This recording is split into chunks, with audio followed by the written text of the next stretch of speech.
Уважаеми зрители, здравейте от стадион Георги Аспарухов. Моето име е Петър Хераков и заедно ще проследим матча от 10-я кръг на група между Левски и Локомотив Пловдив.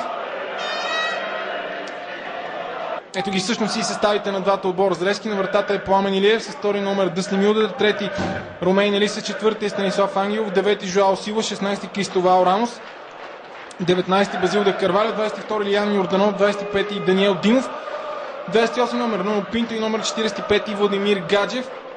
Има промени в отбора на Илян Илиев, няма как да няма след не особено добрата продукция. Миналата седмица Жоао Сила получава титулярното място, Марсиньо остава на резервната скамейка. Освен всичко останало, Даниел Димов ще играе. Големия въпрос е дали обаче ще бъде централен защитник, което изглежда доста вероятно на този етап, за да може Станислав Ангел да си партнира с Владимир Гаджев в средата на терена. Всъщност Илян Йорданов ще го изпълни. Той започна на сезона с Локомотив Пловдив, но след това бе освободен от железничарите. Разписа се още в своя дебют за Левски. Центрирането не е чистено! Добра е тази възможност да бъде открит резултата. В крайна сметка удар на Ромейн Ели, но над гредата. Първо опасно положение, още в третата минута. Иван Господинов даде указания, стена ще има. Трима човека вече в нея, го и сигнала на арбитър за изпълнение. Силен удар! Греда! Има и съдийски сигнал, нарушение в атака.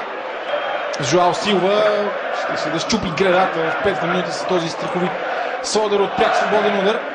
Йордан Господинов закъсня със своята намеса. Стената също не свърши кой знае колко добре работата си, но късмет тази ситуация за футболиста на Локомотив Пловдив. Йорданов. Пинто го дублира по фланга, получава топката на Ноно Пинто от центриране. Базил де Карвалю не сумя да играе с глава, сега го направи.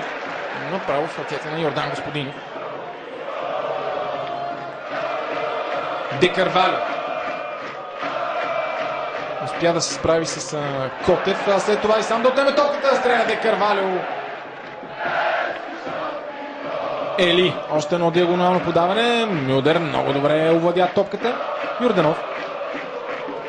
Йорданов влиза навътре, което означава, че може и да стреля.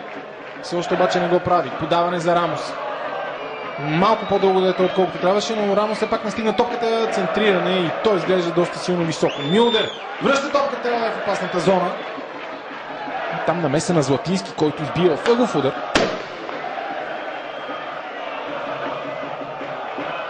Тази страна явно ще изпълнява Гаджев. Ето го и центрирането. Базил де Карвалю остава топката. Господинов избива добавка и резултата е открит. 33-та минута. Ромейн Ели бележи първия гол за Левски. Ето че този натиск на сините най-накрая доведе до логичен и желан резултат, разбира се. Йордан Господинов успя да спаси първи удар в мелето, но при добавката вече нямаше какво да направи. И Левски повежда с 1-0. Разбира се, най-доброто лекарство за загуба е победа в следващия матч. Сините започват по подходящ начин. Така че наистина доста дълго време трябваше да намерят ключ към вратата на Локомотив Пловдив.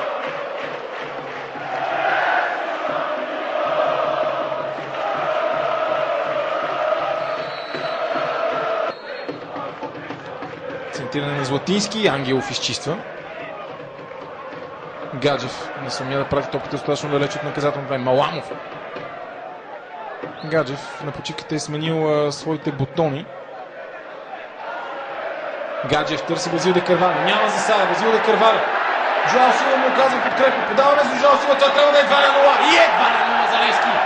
50-та минута. Перфектна контратака за отбора на Левски. Ето че и Жоао Сила най-накрая открива своята голова сметка.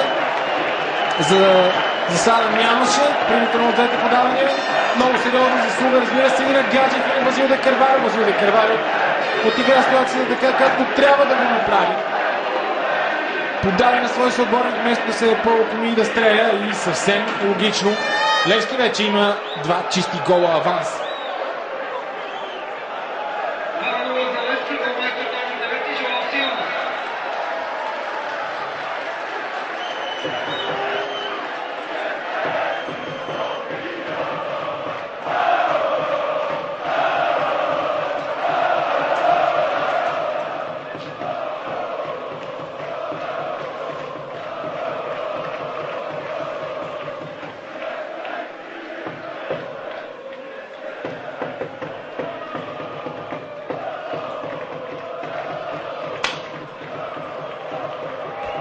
Право е Маламов.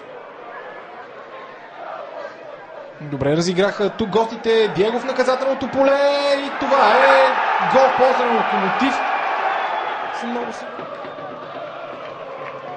Играчите на Локомотив Пловдив наистина опитват да пренесат малко повече сили в предни позиции, но пък така освобождават доста пространства пред своето наказателно поле. Йорданов сега може да се възползва.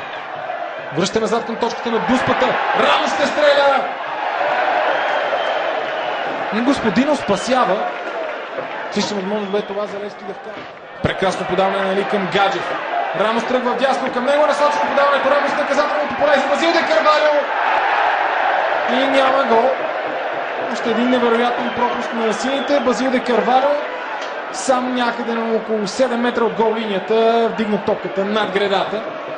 Иначе прекрасна бе тази атака. Всичко дойде просто. Подготви се още една смяна. Той ще бъде обаче в отбора на Локомотив. Димо Атанасов 300 тренер се готви да влезе сега. Преди това обаче атака за Левски. Ангелов в наказателното поле. Опитва да прехвърли Господинов. И го направи, цели вратата.